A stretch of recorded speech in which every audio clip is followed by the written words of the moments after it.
analysis and stuff. Or this audience, you can go hard with them. All right. Yeah. No. So no economies with them.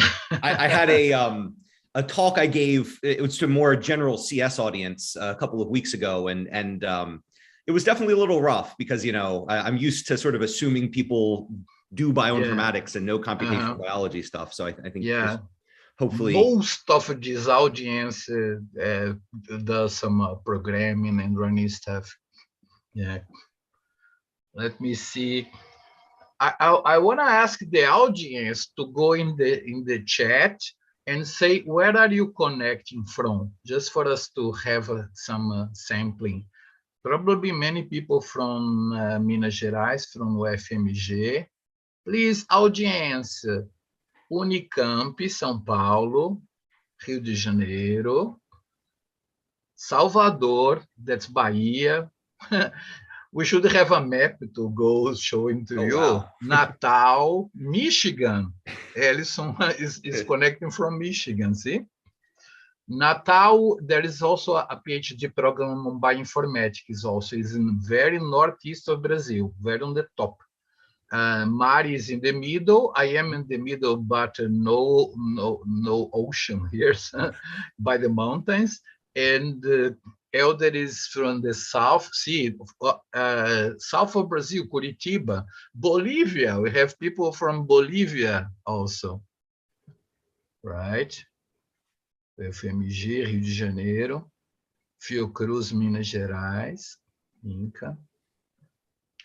Also from the countryside here, let's say Minas Gerais, Viçosa. That's the good thing. We organize a seminar with someone very important like you, Rob, and we share the event with all the programs, right? That was one thing that the Zoom thing got. We can share seminars. Every month we have at least one seminar like that. So we're keeping this. No, it's a really nice program. I was actually going to ask, how much it grew over the course of the pandemic, because I imagine as people got accustomed to Zoom, it just became more of a natural thing. And yeah, it's natural. And we can we tape your can we record and put in your tube your presentation? No problem. Yeah, that's fine. Yeah. Actually, we are already in YouTube also. Some people are not watching in Zoom. They prefer to seeing a telephone. So then there are many people in the YouTube room too. That already. I thought you saw the sign. You are yes, yeah, I saw the notification. Any more people from other places in Brazil or in other countries? Please say in the chat, where are you from? Where are you connecting from? Okay, so we do like a popcorn. Usually we start at 5 after the hour or even 10 after the hour. So I'm watching to the number of participants, how they are popping to see. So we talked about students. We can you can accept Brazilian students if they apply, right?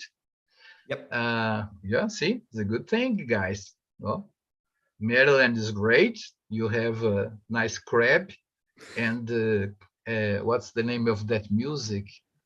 Some bands. It's like jazz, but it's not. Yeah, well, we have a lot of, and we're close to DC. There's a lot to do. The University of Maryland is in Southern Maryland, so we have a metro system that takes people to DC. It's a nice place. I used to live in Rockville. Oh, okay, yeah, that's pretty close to where I am right now, actually. Yeah. Yeah. Just for a short period, but it was very good. And there's a lot of great collaboration as well with the National Institutes of Health, because they're right down the street. We actually have a UMD, University of Maryland National Cancer Institute partnership, where students can be co-advised by PIs at Maryland and at NCI. So there's a lot of those sort of geographic opportunities as well. Okay.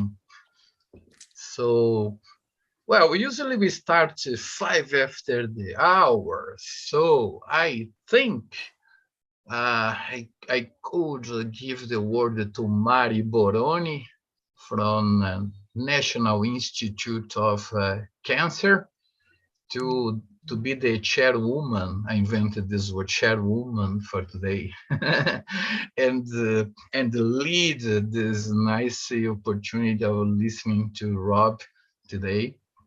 And so let's go for it, Mari. Is it with you? Okay. Thank you so much, Miguel, for inviting me today to be the chair of Dr. Rob talk. So it is an honor for us to receive you today here.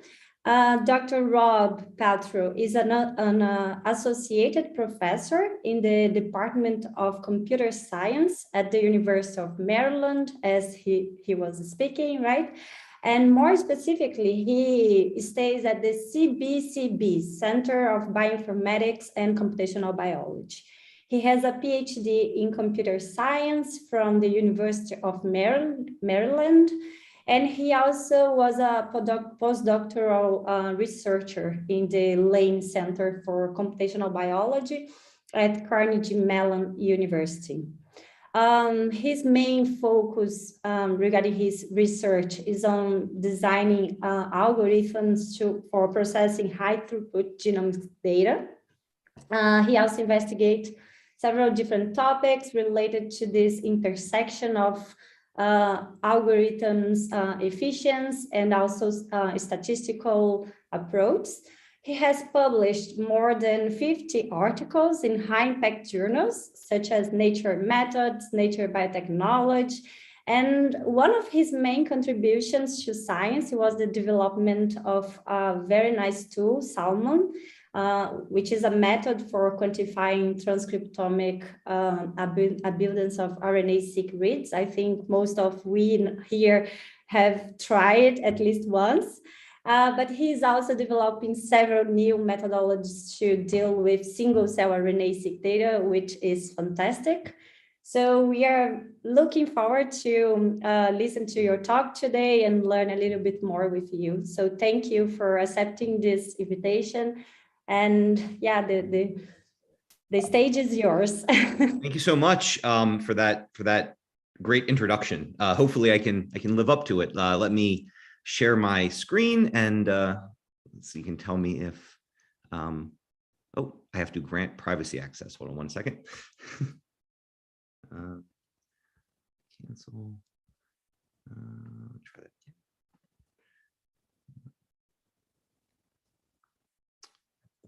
Probably should have done this first. That's not a problem.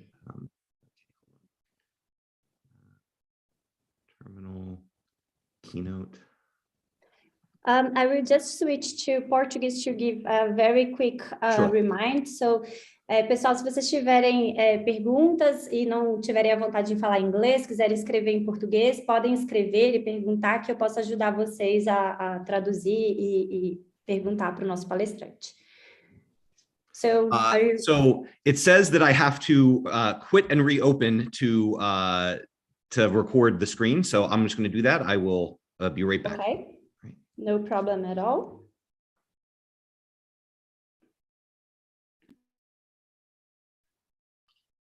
Eu acho que o Thiago deu co-host para ele já, né? Deixa eu ver aqui, Thiago. Exatamente. Exatamente. Tá, legal. Deve ser alguma particularidade do Mac ali, né? Ok. All right, back. Sorry about that. It's working. I have a relatively new computer, and so I guess things have not been properly set up yet. All right, so I want to thank you again for the invitation to speak with you all today and for the very warm introduction. The title of the talk that I gave to Miguel was Computational Tools for Accurate, Fast, and Memory-Frugal Analysis of Bulk and Single-Cell RNA-seq Data. And I'm going to focus mostly today actually on single-cell, just because that's sort of the newest work that we've been doing in the lab. I'll mention briefly our work on bulk RNA-seq data, but I'd be very happy to sort of answer questions or chat about any of our methods. So I'd like to actually start, rather than putting this at the end, to talk about the team that's primarily responsible for the work I'm going to present today. So this is work that was led by my PhD student, Dongse He, and it was in collaboration with actually 3 of my previous PhD students, Mohsen Zakari, who graduated recently, Hirak Sarkar, and Avi Srivastava, as well as in collaboration with Charlotte Sonnesen. And then it's funded via several sources, including the NSF and the NIH. So an overview for the talk today is I'm going to first sort of motivate the use of single cell data, why it's in sort of an interesting type of data to be looking at, some of the opportunities it provides. And then I'm going to talk about some of the computational challenges that are involved in the analysis of single cell RNA-seq data. I'm going to talk about how we can meet these challenges, some of the technical innovations that make our recently published method work well for processing this kind of data. I'll show some results, and then hopefully we'll end with an interesting sort of perspective on some of the challenges that remain. And I'll note right now that analysis of single cell data is a huge topic, right? There's just many, many different types of computational analyses and that people do and models that they build. Really, the focus in our lab is on what some people call pre-processing, but what I'll refer to as sort of raw data processing, which asks how we can go from the raw sequencing data to an accurate count matrix that lets us determine the gene expression of genes in cells. So it's really this first step of the analysis that we're going to focus on. So there are many challenges in studying. Oh, I'm sorry, I couldn't hear. Can you see my screen? Yes, I think it was just a problem from unmuted mic, but oh, now we okay. Okay. Great. So there are many challenges for studying RNA-seq data. And one of the big challenges is that there's just so many different methods, right? So in this slide, there's this interesting plot in the lower left-hand corner, which is sort of showing the number of citations for articles using different type of sequencing data versus the year they were first published. And this sort of giant ball at the top here is RNA-seq data. And part of the reason it's so big is because RNA-seq is a really, really popular assay, but also because there's many different types of RNA-seq data, right? So this plot at the top here is just listing, and this is, from this is a paper from, I think, 2019, maybe even 2017. That's just listing different types of single cell RNA-seq data, right? And so there's even more different chemistries and technologies now.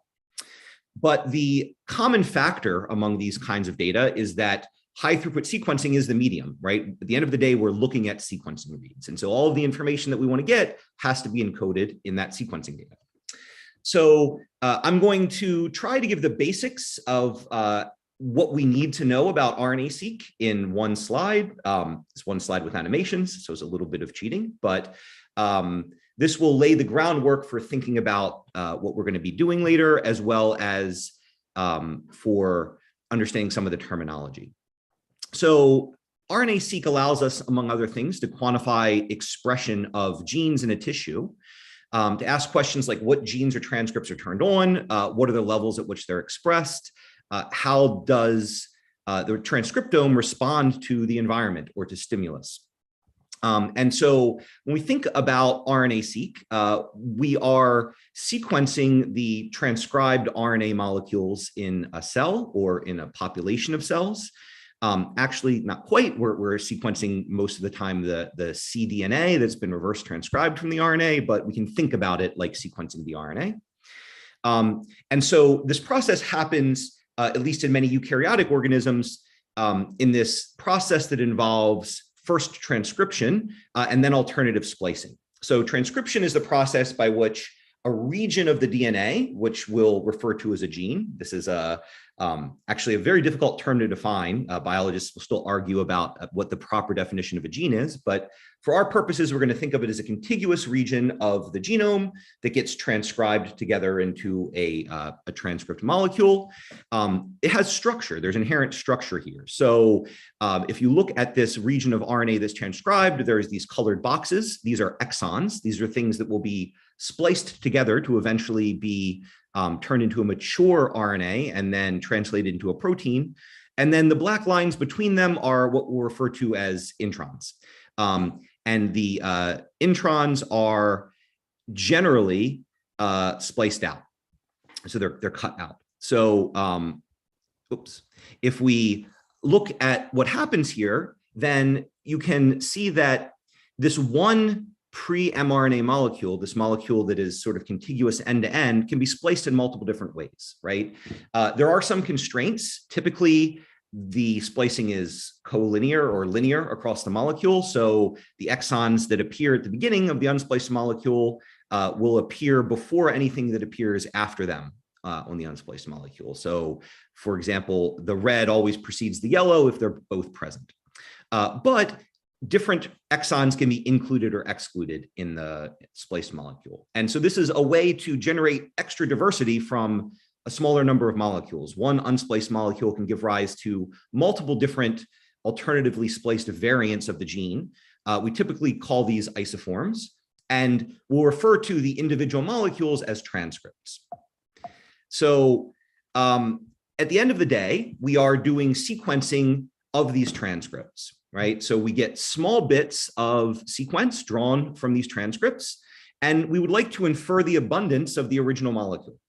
And so you can see why this might sometimes be difficult. If I get a read that is color-coded, say in green, it must come from this green exon, and there's only one of these isoforms that expresses that. But if I get one of these reads that is half red and half yellow, say, it could either come from the leftmost or the center isoform. Right, I don't know. And so reads generally map back to multiple different transcripts. And this makes the process of estimating abundance somewhat challenging because a given set of reads don't map uniquely back to the transcriptome. And we don't know, therefore, how many reads come from each transcript. So one other thing that I'll mention, because it'll come up later today in the talk, is to pay attention to the introns as well. They turn out to be particularly important in single cell sequencing. So single cell RNA sequencing is, I won't call it a new technology anymore, but it's a very popular technology. There are many different particular chemistries that enable single cell sequencing. And I really want to briefly draw a distinction between single cell RNA sequencing and bulk RNA sequencing. So bulk RNA sequencing is a very mature, well-established technology. It allows us to assay a population of cells. So typically millions of cells in a given sample. It's very high fidelity and produces very high sensitivity. We can detect gene transcripts that are present even at relatively low levels using bulk RNA-seq. But we're really measuring the transcript abundance at the population level. So if you look at this tissue that I have in the middle of the slide here, you can see that it is constituted predominantly by this one sort of orange cell type, but there are these other rare cell types in the tissue. And when we do bulk RNA-seq measurements, we get a mixture of the transcripts from all of these, right? And so there might be genes that are highly expressed in a rare cell type, but their overall transcript count in the population will be low. And we won't be able to really tell, are they lowly expressed overall in the population, or are they highly expressed in a small subset of the population? And this is really one of the motivating factors for single cell RNA-seq, which allows us to ascribe a gene or transcript expression vector to each cell that is sampled in the population. And so things here look a lot different. We typically look at tens of thousands of cells in a given sample. The coverage is much, much lower in terms of the number of reads that we get per cell, because all of the reads are grouped together in bulk RNA-seq, but they're divided per cell in single cell RNA-seq. But it allows us to measure gene abundance at the single cell level. So we can really tell for these different cell types, and in fact, for individual cells, how gene expression changes. I'm sorry, I keep pressing the wrong button. Okay, so for bulk RNA sequencing, we developed a tool in my lab that is called Salmon, and it was published back in 2017. And it's a fairly widely used tool for RNA transcript abundance estimation. It's actively developed. We continue to update it. Actually, we have several papers since the original Salmon manuscript that describe different additions and improvements to Salmon, improving the factorization we use to allow for more accurate inference, improving the mapping methodology we use to allow for more precise alignment and mapping. The code is all open source and available on GitHub, and you can easily install it using several different package managers like Bioconda. I'm not going to talk a lot about Salmon today. This is just a high-level overview of the pipeline. And the idea is that you have your set of input transcripts, the things you want to measure the abundance of. You build an index on that. That has a one-time operation. And then for every sample that you get, these sort of raw FASTQ files, you can either align the reads using a standard alignment tool like STAR, or you can apply this fast mapping method called selective alignment. And this is followed by several types of statistical inference. And the output of this is a estimate of the abundance of each transcript in each cell. Each transcript in your original index. And then this can subsequently be fed to downstream programs for things like differential expression testing, right? So we've been developing these tools for a while, and in particular, we've been collaborating with the lab of Mike Love at UNC to develop improved methods for differential expression estimation at the transcript level. So we built a tool called Swish that allows you to use the output of Salmon, including the optional posterior uncertainty estimates that it produces, to get accurate estimates of differential transcript expression. So Salmon is a fast and accurate tool. It's been around for a while, but what I'm showing here is just some results from a relatively recent benchmark. It was published in 2021. A challenge in sort of benchmarking these kinds of tools is that you can look at the performance of a tool on simulated data, but simulation is often an imperfect proxy for what you see in experimental data. And the real purpose of this paper was to try to create more realistic simulations.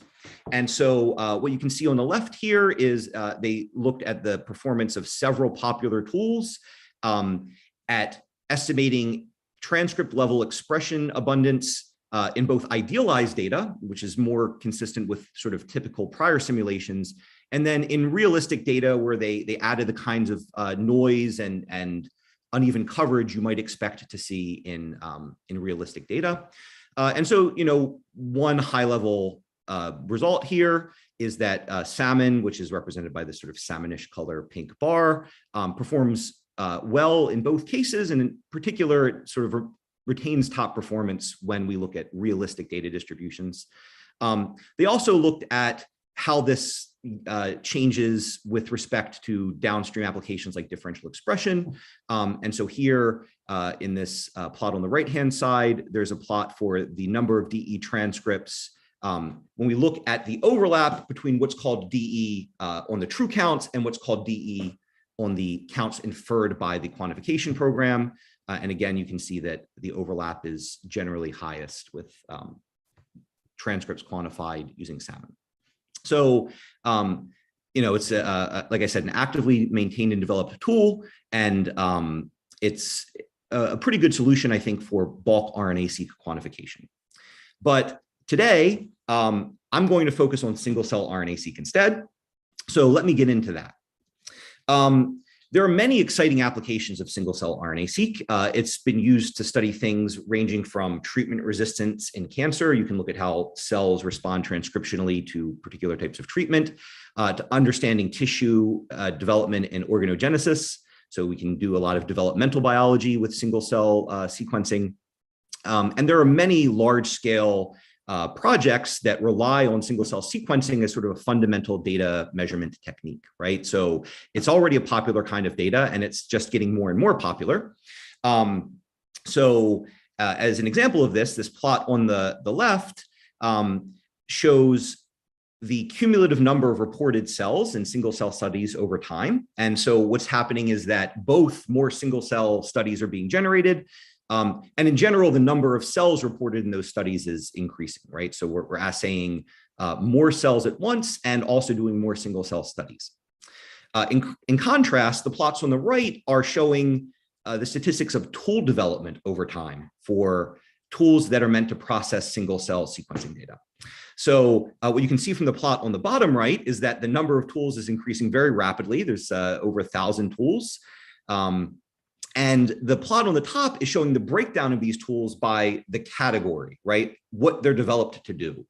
And the thing I want to draw your attention to is that the plurality of the tools here are for visualization, and there's a lot for clustering and dimensionality reduction. Fewer than 10% of the tools actually focus on quantification, which is the process of generating good input for all of the other downstream tools, right? These are tools that take the raw sequencing data and produce a count matrix that can be used by these other tools for clustering, dimensionality reduction, visualization, et cetera. And as a computer scientist, we care a lot about getting good input, because there's sort of a garbage in, garbage out mentality, which is if we're not producing good count matrices, we can't possibly get the best results for subsequent stages of analysis.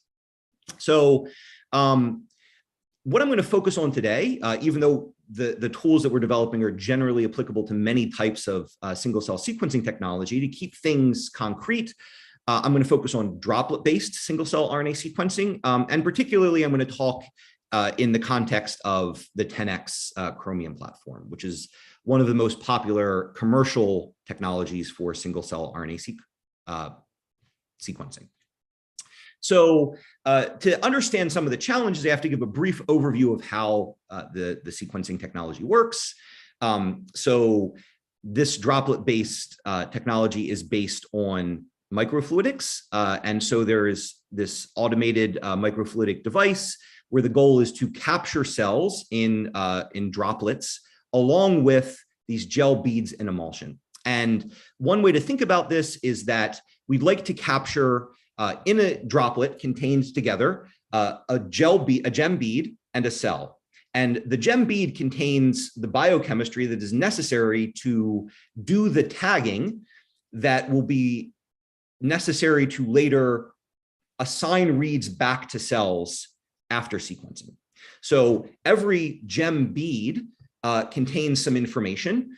It contains many molecules with oligonucleotides with the same cell barcode. So all of the oligonucleotides attached to a given gem bead have the same cell barcode, and then a large randomized pool of UMIs, which stands for unique molecular identifiers. And so once we've collected cells in droplets with the gem beads, then the cell is lysed and the RNA molecules are tagged.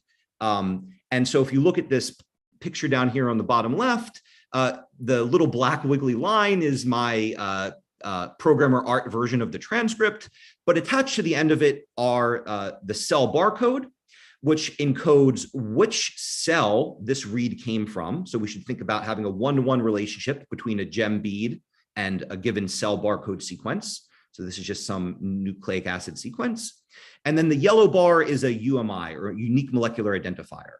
And really the goal of this is to tell us what specific molecule a sequencing read came from before we did any amplification of the genetic data, the genomic data, right? So because we're single cell sequencing is drawing genetic material from individual cells, it typically requires a lot of amplification to get enough material to put on a sequencer.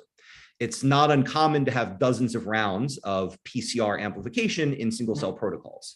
And so to avoid sequencing a lot of duplicate molecules, we tag the molecules so that we can later deconvolve or collapse them in silico algorithmically.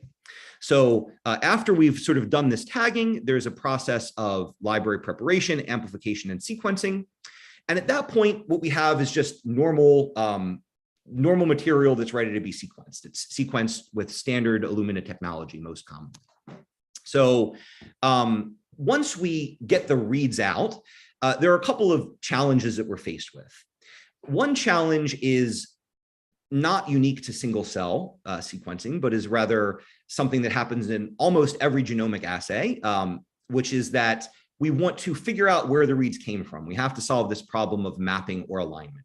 So when we get reads out of single cell sequencing, most common technologies use paired end sequencing.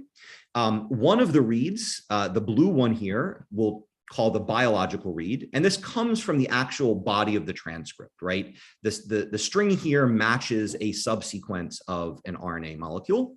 And then the right end we'll call the technical read. So the technical read is designed to anneal to the poly A tail of an RNA transcript. So it's going to contain some A's. They're usually trimmed off. And then at the end, we have the information we initially attached, the cell barcode and unique molecular identifier. And one thing to note here is that popular technologies like the most common types of 10x chromium technologies are what are called tagged end sequencing. And it's common to do 3' tagged end sequencing, which means that there's a strong bias for the reads to come from the 3' end of the transcript, close to the poly A tail. And so we will get this sort of bias. We're generally not going to get reads from along with the full body of the transcript. There are single cell sequencing technologies that do full length single cell sequencing like SmartSeq, but they're not as high throughput, and we're not going to talk about those much today. So when I align the read, the biological read is typically going to align to some collection of transcripts. And so I might say, for example, this read aligns to transcripts 1, 2, and 7, and then it aligns at some position along these transcripts, and then in some orientation. So it either comes from the forward or the reverse complement strand. So this mapping information is, again, not unique to single cell. We do it in sort of most assays. And it just tells us what are the set of reference locations that are a good match for the biological read. There are many ways to solve this problem. There's many great tools for alignment like STAR. You can do selective alignment, which is a sort of fast method of doing alignment that doesn't generate the actual alignments themselves, but just does quick scoring, as implemented in tools like Salmon and Alevin. And then there's also fast methods, typically called pseudo alignment, which is implemented in a tool like Callisto. These are methods that are sort of really fast ways of figuring out the compatibility between a read and a set of transcripts. We'll discuss a little bit the implications of those choices later. So in the case of perfect alignment and sequencing, where the cell barcodes and UMIs were exactly as we attached them, sequencing went perfectly and nothing went wrong, the process of figuring out the gene by cell count matrix is actually really straightforward, right? So what we have is a collection of reads, typically hundreds of millions to billions in a large single cell experiment. Each read has a cell barcode, an associated UMI, and then some read that comes from the transcript sequence. So we can align our reads to the reference. Now each read is associated with some transcript or gene. If we first group all of the reads by their cell barcode, now we know all the reads that come from a specific cell. And then within that cell barcode, we can look at where the read aligns and what its UMI is, right? And so if you look at the center column here, you can see, for example, that most reads come from a single gene in a given cell. There are some cases, like in cell 3, we observe 2 distinct reads that come from the same cell, cell 3 with the green barcode, but they also have the same UMI, and so what this means is they're evidence of the same initial molecule that just happened to have been sequenced twice, because we had to amplify the material a lot, right? So a typical process, if everything went perfectly here, would be align the reads, then group by the cell barcode, then deduplicate the UMI. So collapse reads that have the same UMI, and then count the number of distinct UMIs that are assigned to each gene within each cell, right? And so we have a measurement per gene per cell. So the output of this process is a matrix where we can imagine every gene is a row and every cell is a column. And the entry in the ith row and jth column is the number of distinct UMIs we saw for the ith gene in the jth cell. This is, once you have the alignments, this would just be a few lines of pandas, right, to do that grouping and deduplication. But the challenge is that in practice, both mapping and sequencing are imperfect, and so the process is considerably more complicated. So what are some of the challenges? So one challenge is just there's a lot of data. If we look at typical single-cell sequencing samples, for the PBMC 10K sample, for example, is about 10,000 cells assayed, has almost 640 million sequenced fragments. The data is 44 gigabytes compressed. And so we need methods that are able to simply scale to process this data in a reasonable time. And we'd like them to scale in at least 2 dimensions. We'd like them to be quick. So we'd like to be able to map the data to the genome or transcriptome quickly. And we'd like them to not take too much memory and to have memory requirements that are stable in the number of reads, so that as the number of reads increases, the memory requirements don't increase a lot. The other kind of challenge is somewhat more fundamental to single cell sequencing, which is that resolving the cell, gene, and splicing status of origin for a fragment is not always simple. I haven't talked much about splicing status yet, but it simply refers to whether the read was drawn from a spliced mature mRNA or this sort of unspliced precursor that we talked about in like the second or third slide. So the challenges here are that fragments can arise from unexpected locations, and that should be accounted for. Cell barcodes and UMI are just sequences, and they're attached to the transcript molecule. And so they're subject to all of the problems we have with normal sequencing reads. There can be errors in the duplication process and amplification, and there can be sequencing errors, right, that get introduced when we actually read the cell barcode and UMI off the sequencer. And also, because of multi-mapping, reads are not always clearly attributable to a single gene. Right? Genes with similar sequence can give rise to reads that map back to the genome ambiguously. Another challenge, which is also a little bit unique to single cell, specifically, to the 10x technologies, is that there's an existing commercial solution to solve these problems, which is a tool called Cell Ranger, which is produced by 10x Genomics. It's relatively computationally and memory intensive, but perhaps more importantly, since version 3, they're now in version 7, it's been closed source. And so the method is somewhat opaque. We don't know exactly what it's doing. And so to address these challenges, we developed our own tool for doing quantification of single cell sequencing data. It's a tool called Alevin-fry. The paper was published earlier this year in Nature Methods. It's a tool for accurate processing of single cell and single nucleus RNA-seq data that processes the data quickly and with low memory requirements. It does a couple of interesting things. So it allows fast spliced alignment. It allows the use of lightweight alignment methods to the transcriptome while avoiding some of the most common issues that those methods cause, right? So tools like Cell Ranger and a related tool, Star Solo, they align the reads to the genome. They do full alignment. Star Solo is much faster and uses typically much less memory than Cell Ranger and produces very similar results. That benefits from looking at the entire genome, but it requires a relatively large index, and so the memory requirements can be quite large. On the other hand, lightweight methods, such as selective alignment or pseudo-alignment, typically align against the transcriptome. So I don't have the whole genome, I just extract the set of transcripts that I want to quantify, and I map to those. But these approaches can be hampered by false positives resulting from spurious mapping of reads.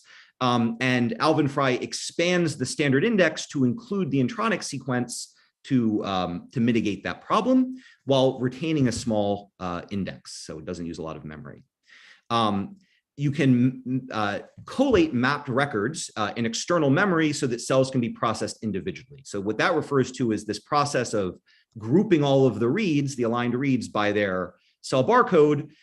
You can do that efficiently in external memory so that then you can process cells essentially individually, leading to low and controlled memory requirements. And then it introduces strategies for resolving UMIs that consider the splicing status of each gene, which allows a uniform processing pipeline for many different types of data, whether you're doing single cell RNA-seq, single nucleus RNA-seq, or pre-processing for particular type of analysis like RNA velocity. So I'm going to briefly go over the main steps of this pipeline. The first is that Alevin-fry allows for efficient indexing and mapping to avoid spuriously assigning fragments that don't arise from spliced transcripts. Instead of mapping against the spliced transcriptome, we build an index on what we call a splicey reference. And so this just says we're going to take all of the spliced transcripts and index them. But additionally, we're going to take all of the intronic sequence from those genes. We're going to merge together overlapping intronic segments, and we're going to include that in our index as well. And when we build this index, we're going to tag which sequences are spliced and which sequences are intronic or unspliced. And our UMI resolution algorithm is going to be aware of that so that we can take that information into account when we're trying to deduplicate UMIs. So this results in an increase in the size of the reference that we're sequencing, the reference that we're indexing. So the reference size increases from about 300 megabytes for just the human spliced transcriptome to about 1.8 gigabytes of sequence for the spliced transcripts plus the intronic sequence. And that's just the raw input data. The index is somewhat bigger than that. However, we make use of a tool that we've previously developed in the lab, index called pufferfish, to index this efficiently. And so we're able to have an index for the splicey transcriptome in less than 8 gigabytes of memory, for example, for common human annotations. So this allows us to sort of quickly align reads against this expanded set of transcripts. So as I said, we get a small but fast index, less than 8 gigs for human, mouse, and other common organisms. This index provides fast k-mer lookup and can also support finding other types of seeds like maximal exact matches. And it can actually support multiple different types of mapping or alignment algorithms. And in the paper, we looked at 2 different algorithms. One is called pseudo-alignment with structural constraints, and the other is called selective alignment. They're both quite fast approaches, but one of them does validation of the mappings using an alignment score, which slows it down a bit, but slightly increases the specificity. And this is an option available to the user when they use this tool, which type of mapping they do. And the output of this is a binary file that encodes all of the mapped reads, which transcripts they map to, the orientation with which they mapped to the transcripts, and their barcode and UMI. And it's a chunk-oriented format. And the reason it's worth mentioning that is that it's sort of designed specifically for efficient processing using multiple threads by the subsequent programs that analyze this data. So groups of reads are put together in the file, and there's a little header that says, okay, the next, say, megabyte of the file consists of the records for 20,000 reads. And so a thread can go and just grab all of the records that belong to the next chunk and then go and parse them and process them independently, not having to sort of lock that shared file for very long. Once you have mapped the reads to the transcriptome, there are several other steps you have to do. The first thing that you typically do in single cell raw data processing is to determine which set of cell barcodes that you observed likely correspond to true or high quality cells. There are many ways to do this. I'll briefly mention this method that's called the knee method. So the idea here is that some barcodes that we observe will have been corrupted by sequencing error. And so we won't observe many copies of that barcode, maybe 5 or 10 or something like that. It's unlikely that we only got 5 or 10 reads from a cell. And so it's more likely instead that those barcodes represent a corruption of some other barcode that is very prevalent in our experiment. And so the process of cell barcode determination and correction is to figure out which set of cell barcodes correspond to cells that we believe were properly captured and sequenced, and then which ones correspond to corrupted sequence that we would like to correct that barcode back to the one that it most likely arose from. And then there's also going to be some barcodes that we simply have to discard. Single cell sequencing, especially these microfluidic approaches, are known to have issues with capture. So sometimes you capture an empty droplet with no cell in it, you sequence it, you still get some reads, those barcodes should be discarded. And so the NE method is relatively simple. We build a frequency histogram, rank the barcodes by their frequency, how many times we see them. Then we try to find a knee in this curve. So that's what this left plot refers to. There's some point where there's a quick drop off in the frequency of the observed barcode, and we want to find this inflection point, right? The algorithm that Alevin-fry implements for this is a modification of the algorithm that was initially introduced in this UMI tools program, which iteratively tries to draw a line between the beginning and end of the this rank histogram and find the point furthest from that line. So when you're done this, you have essentially a separation point. Everything to the left is considered a high quality barcode. Everything to the right is considered a potentially corrupted barcode. And then what you like to do is to go through all of the potentially corrupted barcodes and ask, can they be uniquely assigned to some valid barcode? Are they in a small edit distance and they only have one valid barcode they could reasonably have arisen from? And we perform this correction step. I'll mention that there are many other methods for barcode determination and correction. A common one, especially for technologies like 10x, where an external set of possible barcodes is known, is to simply correct against the set of barcodes that you've observed in this experiment that are also in this known list, which is commonly called a whitelist. This can pose some interesting challenges. So if you take a barcode that's in this whitelist, which for 10x Chromium v3 is about 6.7 million different barcodes, and you mutate it at one position so that you have a sequence now that's not in the barcode list, the number of one Hamming distance neighbors of this barcode in the original list, so one of them it was actually a mutation of, you swapped some base, and that's the barcode it originally came from. But in fact, 81% of the time, there will be more than one possible one edit distance neighbor in the original list, right? So the correction is ambiguous. It's not easy to perform. Now, it's not nearly this bad in practice because most of the barcodes or many of the barcodes won't be observed in a given experiment, and we only need to correct against the ones we saw. But this plot on the right is showing that even if we only observe a relatively small fraction of the barcodes, say we observe 2 million or something like that, would not be uncommon in a large experiment, there's still close to a 40% chance that a given corrupted barcode would have more than one correction, right? And so that can pose some interesting challenges.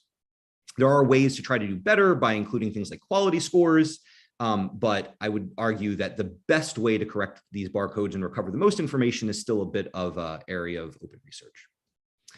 Once we've done all of that, we want to then collate all the mapping records that come from the same cell together. I mentioned that there's an external memory algorithm for this. So the collation process basically wants to go through the file, group together all of the read records that have the same barcode so that they are contiguous in the output file. And at the same time, it wants to take all of the barcodes that we predict have been corrupted and correct them back to the original uncorrupted barcode. So the algorithm used here is essentially a two-pass scatter-gather algorithm and can be implemented in limited memory. The idea is that we're first going to scatter the records into a set of temporary buckets, files on disk. But we're going to do this in such a way that the reads that have a given barcode or a given corrected barcode are always routed to the same temporary file, right? If we do this, the process of scattering can be done in constant memory because we're just sort of reading through the records and writing a record out to some temporary file. And then if our temporary files are all of the maximum size, the gather pass is also of limited memory, because the gather pass says in parallel, we're going to go to each of these buckets. Within each bucket, we're going to collate all the reads that come together from the same barcode. We're going to do this, for example, in our case with a hash table. That's just reordering the contents of that bucket. And then at the end of the day, what we have is each bucket contains collated together all the records for a given cell, actually multiple cells. We can just concatenate them together into the final output file, right? So this whole thing can be done in a highly parallelized fashion and in limited memory. The remaining goal, the thing that I want to sort of discuss a little bit, is how to resolve the UMIs, right? Because the last step in this process is we have the collated records, and now we want to figure out for every gene in every cell, what count should we assign to it? And the challenges here I already mentioned are that UMIs can be duplicated, reads can be mappable to sequence that exists in both introns and exons, and reads can map to multiple genes. And so there are many different methods for correcting UMIs, for resolving UMIs. Even Alevin-fry implements several different methods for this. The one I'm going to briefly discuss is actually a method that we introduced in a previous paper in 2019 for a tool called Alvin, which is the predecessor of Alevin-fry. And it takes a parsimony-based approach. So let me give the setup here. If we have a situation like the one shown here, we have 3 sequencing reads that all have the same UMI. Here, the blue bar is just the UMI. We know there's one distinct piece of evidence for the expression of gene A in this cell, right? Because all the reads have the same UMI, they're duplicates. We collapse them down. That's relatively straightforward. There's no ambiguity there. In a situation like this, where we have 3 reads, they all map to gene A, they have very similar UMIs, we might reasonably suggest that the corruption of this blue barcode to have this little yellow box in it was a sequencing error. There's still only one distinct piece of evidence. But a much more difficult situation is this one on the bottom. I observe these 4 reads. They're mostly similar to the blue barcode. In fact, 2 of them are exactly the blue UMI, not barcode. Exactly 2 of them are the blue UMI. And then the other 2 are, say, 1 edit away. But now the reads map to more than one gene. Maybe gene A and gene B are genes in a family of paralogs. So in this case, it's ambiguous how I should assign evidence, right? Whether or not the corrupted UMIs should be deduplicated depends on how the other UMIs are assigned. So there's this dependency. This is a challenge. So there are many such challenges in single-cell RNA sequencing. And so what I'm going to talk about is an algorithm, really part of a general framework to try to think about resolving these.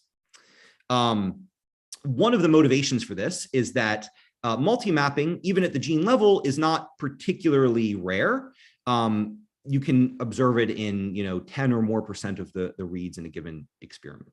So we want to be able to resolve rather than discard these multi-mapping reads. The approach we're going to take is one that's based on the principle of parsimony. So specifically, what we're going to try to do is determine what set of original transcripts in my experiment would lead to the observed set of UMIs, where the number of distinct transcripts I have to propose is minimal. Okay, so I want to find the smallest set of original transcripts that will lead to the UMIs I observed. We're going to set this up as a graph problem. This is really all couched in the framework originally introduced in the UMI tools paper by Tom Smith and others. And the idea here is we're going to build a graph. So this graph consists of a set of vertices and edges. Each vertex is the set of transcripts to which a collection of reads map. So all the reads that map to the same set of transcripts are going to be grouped together if they have the same UMI sequence, right? So this is just collapsing redundant information that's directly redundant, right? Reads that are identical in terms of mapping to the same set of transcripts and having the same UMI all constitute a single vertex. And because multiple reads can be grouped together this way, each vertex can be said to have a count, which is the number of reads that are equivalent under this operation. And then we're going to draw edges, directed edges between these vertices. And the idea is that we're going to say if the UMI sequence of 2 vertices is the same, and the set of transcripts that the reads contained in them map to is the intersection of those sets is non-null. So that says there's at least one transcript that all the reads in both of these vertices map to. We're going to draw a bidirected edge. Additionally, we have these other rules, which say if the UMIs are not identical, but they're similar, say within one edit, then we're either going to draw a bidirected edge between these vertices if there's at least one transcript they both map to. And if additionally, the count of one is at least twice the count of the other, we're going to draw a directed edge from the node with the greater count to the node with the lesser count. And the motivation for this, as stated in the original UMI tools paper, is that we have a good reason to believe then that the node with the lesser count was a PCR duplicate of the node with the greater count. But at the end of the day, all we have is a graph, right?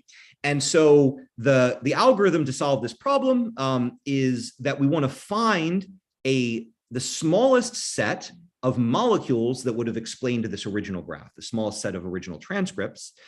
We can pose this algorithmically as the problem of finding what we call a minimum cardinality cover by monochromatic arborescences. That's a lot of terminology, but really all that means is we want to find the smallest way to cover this graph where the covering is by arborescences, trees, that all can be attributed to the same transcript, right? So monochromatic arborescence is a group of nodes connected by directed edges that can all be attributed to the same transcript. And we want to find the smallest such cover of the graph. That's what we're seeking to do. The problem's NP complete, but there's a greedy algorithm that works quite well in practice. So here's an example of this. We have these vertices, each is labeled with a set of transcripts that it maps to. The edges are defined as previously. And there's multiple resolutions of this. We could say that the pink blob comes from one molecule and the yellow blob up here comes from the other on the left and the same on the right, but these are different resolutions. The one on the left is more parsimonious. It says there were two initial transcripts, T1 and T2, that gave rise to all these UMIs. Whereas on the right, we'd have to say there were two separate copies of T1 and a copy of T2 to give rise to this graph. So the idea here is to find the smallest cover. I won't go into the details of how the algorithm works. Happy to discuss it, but it's basically a greedy approach. And then there can still be ambiguous cases, right? So cases like this, it could be T1 or it could be T2. Neither is more parsimonious than the other. In this case, we're going to say the UMI itself could resolve to multiple different transcripts, and we're going to try to solve that probabilistically with an EM algorithm. All right, so that's really what I want to say about the method. Let me say a little bit about the output and the results. So the output of the whole process is a count matrix. But instead of the count matrix being the number of cells by the number of genes, it's actually the number of cells by 3 times the number of genes. And the reason for that is that in addition to resolving each UMI as coming from a gene, we attribute it to being to coming from a gene as a spliced status, so from a spliced version of that transcript, from an unspliced version of that gene, so from a version containing the introns, or ambiguous in its splicing status. So you can sort of view these 3 statuses as being different chunks of columns in this output matrix. This unifies the processing for single cell, single nucleus data, because now you always have access to spliced and unspliced counts.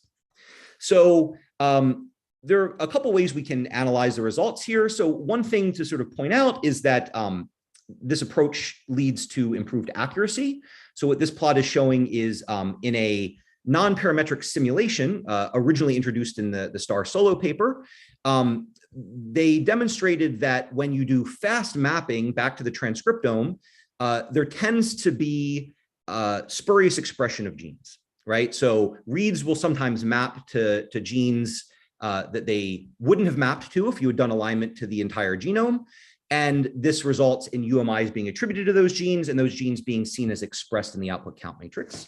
And so what's being shown here is if you look at if you sort all the genes by the number of cells in which they occur, you can look at how different methods see gene expression fall off, right?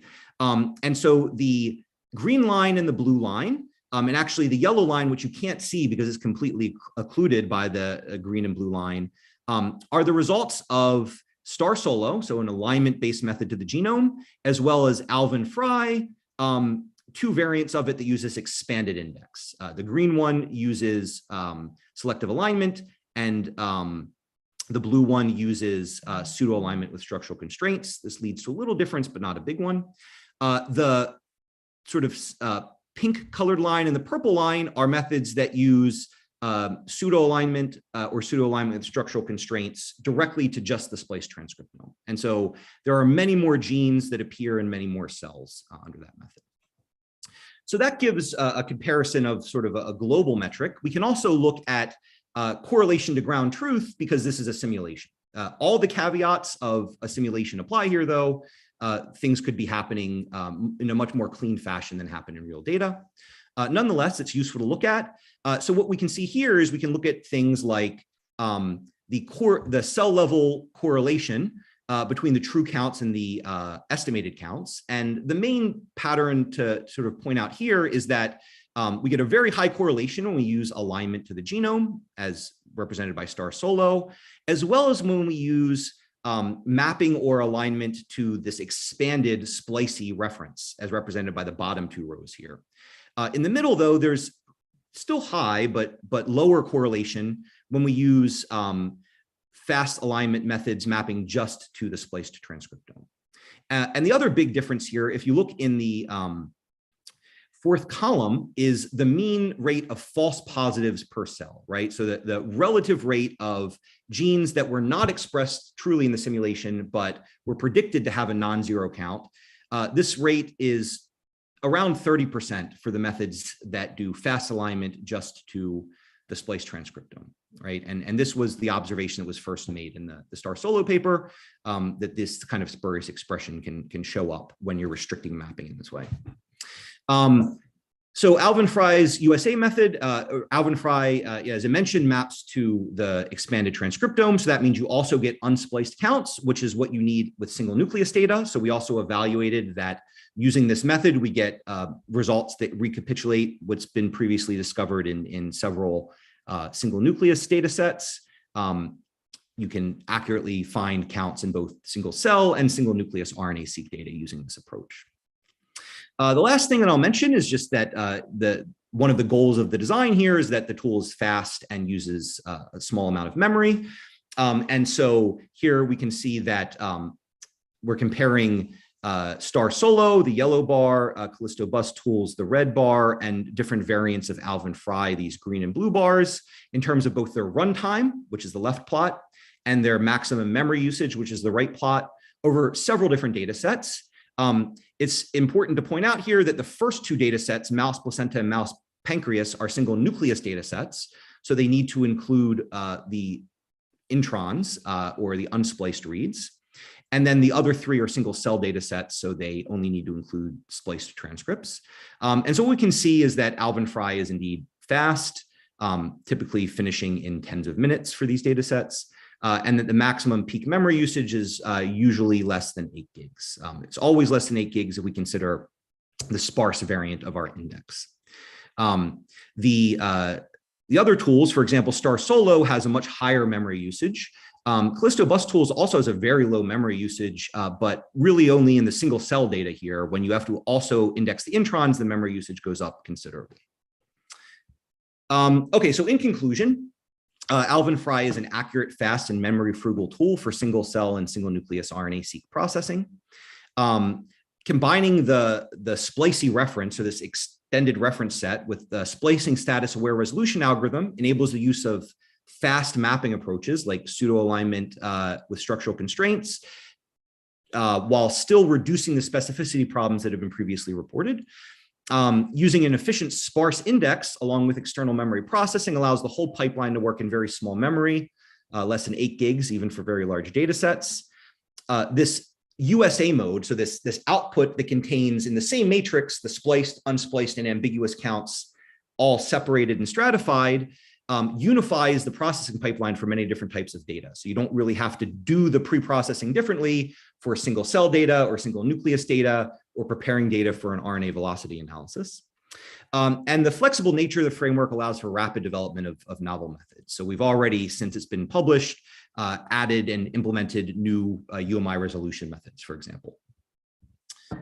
So finally, I'll just close with a couple of interesting challenges. Despite the fact that we've made a lot of advances here, accurate pre-processing of this kind of data is still, I think, far from a solved problem.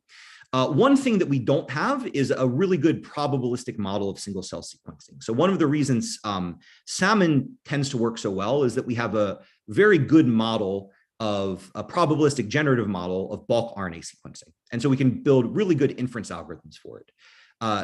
The notion of how we should build a probabilistic generative model of single cell RNA sequencing lags far behind. And so our inference methods are not nearly as good. The EM algorithms don't work as well. That's really an area where we could improve, I think, the methodology significantly. The second is we have to figure out how to deal with biases that occur in single cell and single nucleus data, right? So for example, this plot on the bottom left is from a 10x technical report where they demonstrate that there's a strong correlation in log-log space between the length of a gene and the number of UMIs observed from it, right? And so this is saying that in single nucleus data or in single cell data where intronic reads are present, there's a gene length effect, right? I'm more likely to sample reads from longer genes, which most tools don't account for, and most downstream processing methods don't account for. So how should we model this? How should we potentially correct for it? What should we do with these reads that sort of come at an unexpected rate or come from unexpected places? Okay, so that's all I wanted to talk about. And I'm really happy to take questions. I'm gonna leave this final slide up, which is just a list to some different links that are the growing Alevin-fry ecosystem.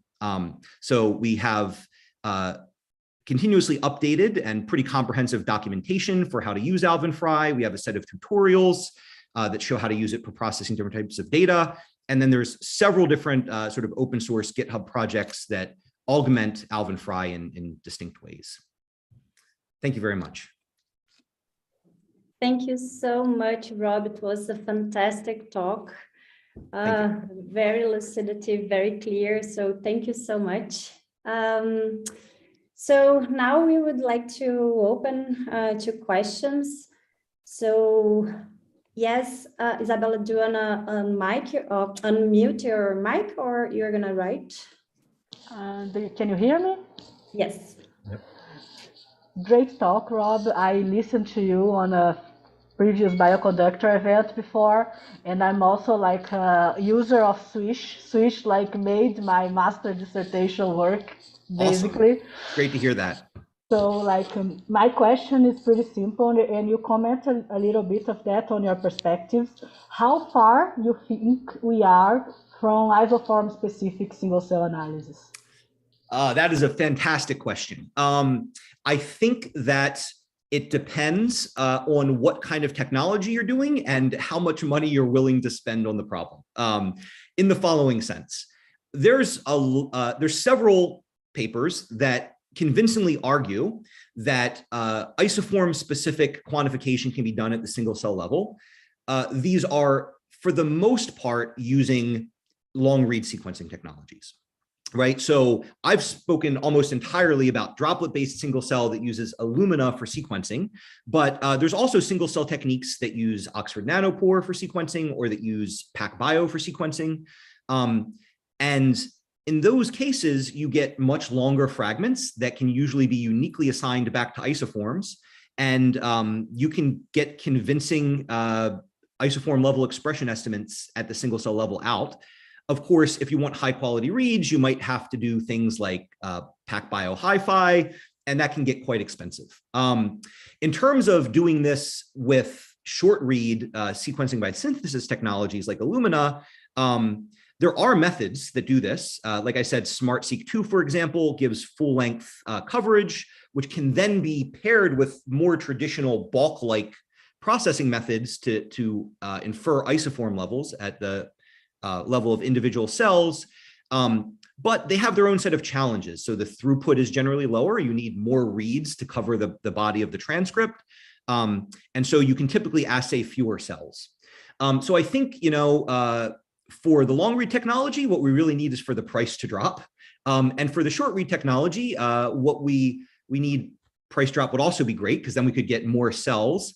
And maybe some new technologies, right? Like maybe there are more clever ways of tagging the reads and deduplicating them that aren't reliant on priming specific sites that are biased towards one end of the transcript, like the poly A tail, right? So I think in the short read regime, there's still work to do. And in the long read regime, there's still work to do, but a lot of it is just in lowering the commercial cost. Thanks a lot. Great answer. Like switch changed the way we did isoform specific analysis for bulk RNA-seq. Very glad to hear that. So I really hope like in 2 or 3 years we get the technology that changes the way we do single cell short read analysis. Yeah, me too. That would be very exciting. Thanks a lot. Your talk was great. Thank you. Well, Eddie, do you want to? Yeah. Okay. Yes. Incredible talk. I have a question regarding the use of decoys for generating transcriptome, and Sure. I'm especially specifically like about when you have more than one species in your sample site. For example, if you are doing like PDX or patient-derived xenografts, where your tumor come from a human, but the stromal cells are coming from the mice. Mm-hmm. I play around like with several ways, like putting both genomes as decoys or like several combinations, but I'm still not sure what would be the best. Right. Okay. So yeah, just to clarify here, you're talking about the use of decoys with Salmon for selective alignment for bulk data or for single cell data? Mostly for bulk, but okay. Also for single cell in the case that if you want to like sure have different transcriptomes. Yep. Okay, so let me answer the question for bulk first, which is that I didn't really talk much about decoys here. Decoy is a strategy that we discussed in the paper that introduced selective alignment that said we could reduce spurious mapping in methods that only consider the transcriptome by adding the genome to an index and allowing it to be mapped against, and not reporting mappings where the read maps strictly better to the genome than it does to some spliced transcript. In the context where you're doing this with multiple target genomes, the standard approach there would be to include the transcriptomes of both organisms as, or not both, it could be multiple organisms as the target, and then to include all the genomes as decoys, because the same basic strategy should work, which is that if the read is best matched to some spliced transcript, that's where it should be assigned or potentially assigned. And if it's best mapped to any genomic sequence, but not as well mapped to any transcript, then it should be considered decoy. This can be challenging because the genomes are large, and if you're indexing many of them, the memory requirements can get quite high. In that case, there are two strategies I could recommend. One is you can switch from the dense to the sparse pufferfish index. This will reduce the memory requirements of the index, sometimes considerably. The other is that in the selective alignment paper, we discussed two kinds of decoys. One is the full decoy, where you include the entire genome. And the other is what we call a partial decoy. And this is a more intensive process to generate, but produces much less decoy sequence. And the idea here is to map all of the annotated transcripts against all of the genomes and just find sequence similar regions, and to only use those sequence similar regions as the decoy. So there, that would greatly reduce the amount of index in the reference that you have to build, but the pre-processing step is pretty intense because there aren't great methods to map really long sequences against many genomes. So that would be a bit computationally intensive. I'll briefly mention that in the single cell space for Alevin-fry, there's not currently really a notion of decoys. The introns in the splicey index mostly play that role. And so there we have successfully used this in cross-species analysis. Actually, the most recent tutorial on the Alevin-fry's tutorial site is processing of Parse-bio split-seq data in a human-mouse hybrid experiment. And so the tutorial there will show you how to sort of index all those together using the splicey transcriptome and quantify against that. It's great, thank you. You're welcome. Right. I have one question. So why one of the main bottlenecks we face in our lab nowadays is to integrate single nuclei RNA-seq data with single cell RNA-seq data. And sometimes we see that for a specific cluster of cells, we have completely different markers.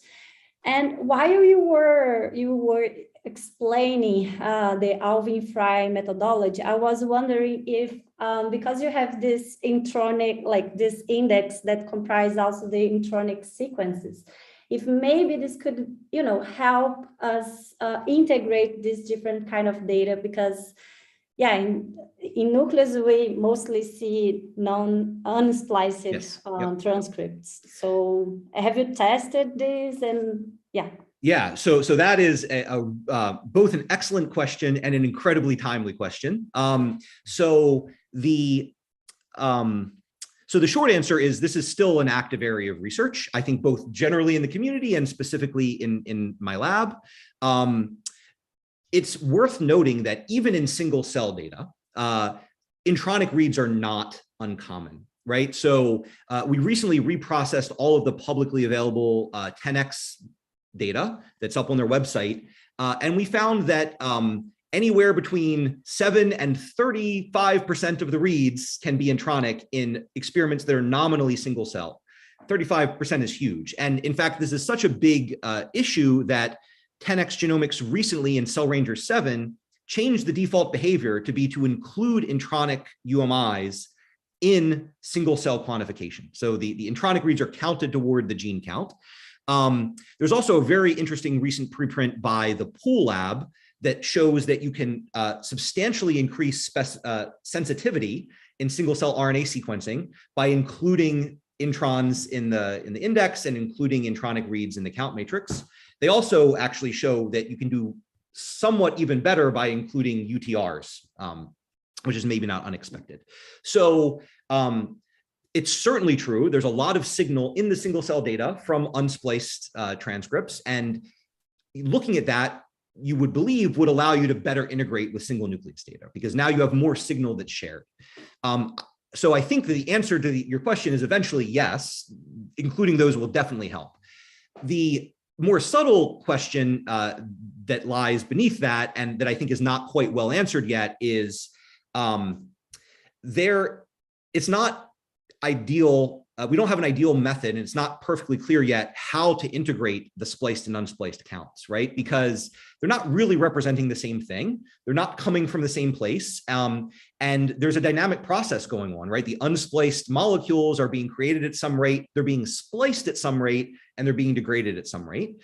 And how to model that when we're trying to do integration, how to sort of scale unspliced counts compared to spliced counts is not at all clear. I mean, there are methods that scale unspliced and spliced counts completely separately. It's not obvious that's right. Methods to put them together, it's not obvious that that would be right either. So I think that that's still an active area of research.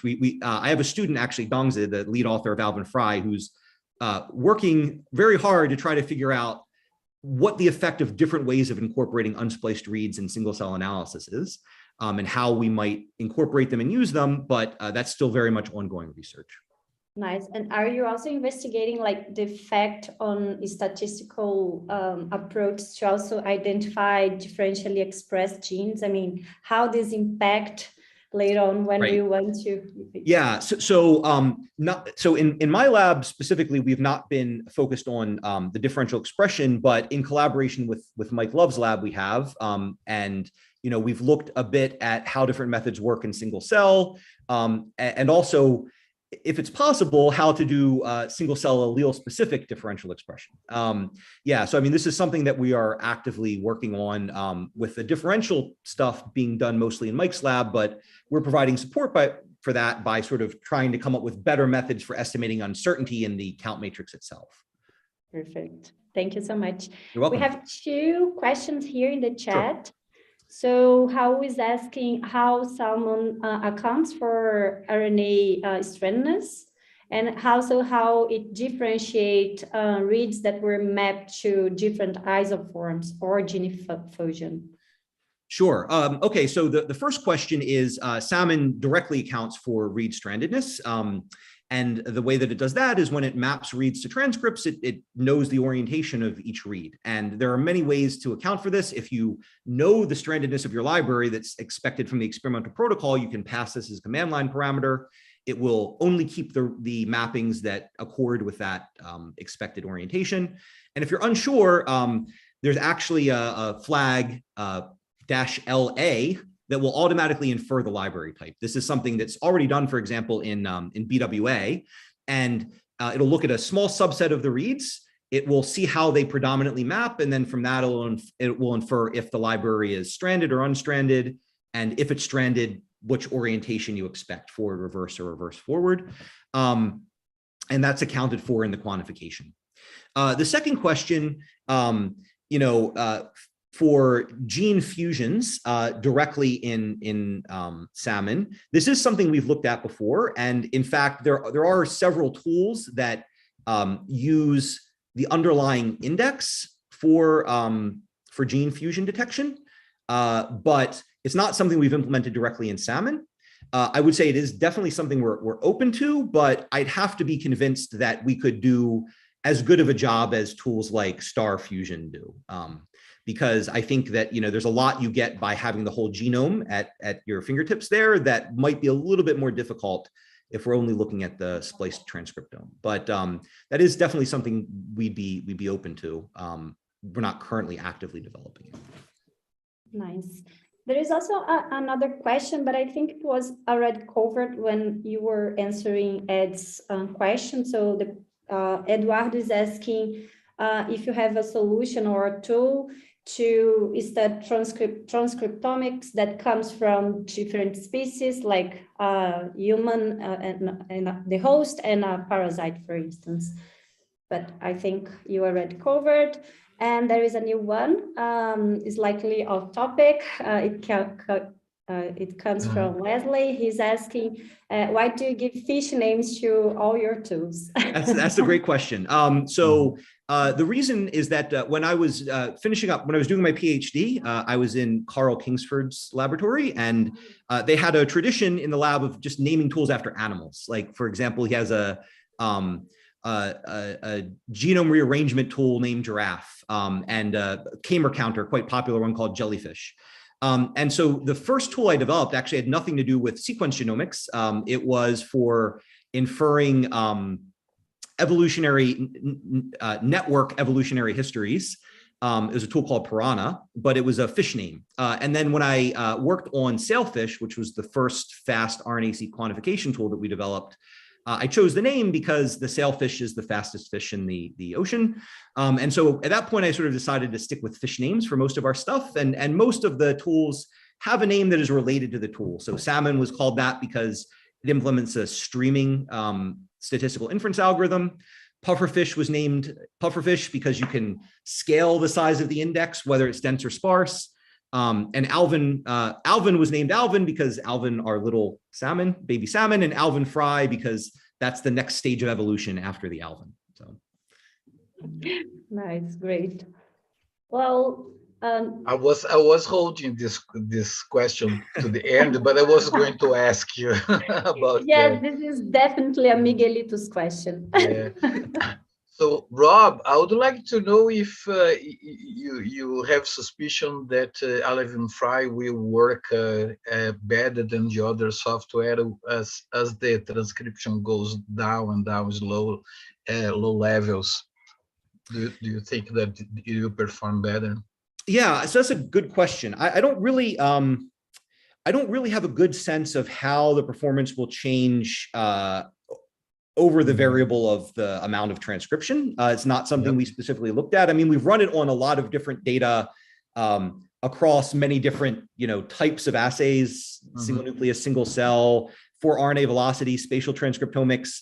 And it performs well, at least as far as we can assess across all those dimensions. But I'm not sure if there's something that would necessarily make it perform better or worse than the other tools. We expect it to remain very efficient computationally because that's sort of a known quantity. The real thing that changes when you have like fewer reads or lower levels of transcription is really the complexity of the UMIs, what you observe and how difficult those resolution problems are. And so the one thing that I will mention is that all of these methods today that I discussed, and most of the ones I'm aware of, really solve the resolution problem independently per cell, right? So like every cell is its own thing. And when you're generating the count matrix, that's where all the information comes from. There are subsequently downstream tools like imputation methods that will attempt to correct or improve or impute expression values. But at that point, they're working with a count matrix that's been generated from mapped reads that was independent per cell. We have thought a bit and actually written a paper a couple of years ago about how you might share information across cells when you're doing the UMI resolution process to improve accuracy. And the idea there is if I have a cell where I have only, say, ambiguous reads, right? So that all the reads that map to gene 1 also map to gene 2. There's only a few of them. I don't have a lot of statistical evidence. What I might do is look at cells that are transcriptionally similar on a global scale, and then ask if they have unique evidence in terms of preference for one or the other of these genes. And we built a proof of concept system that did this sort of information sharing.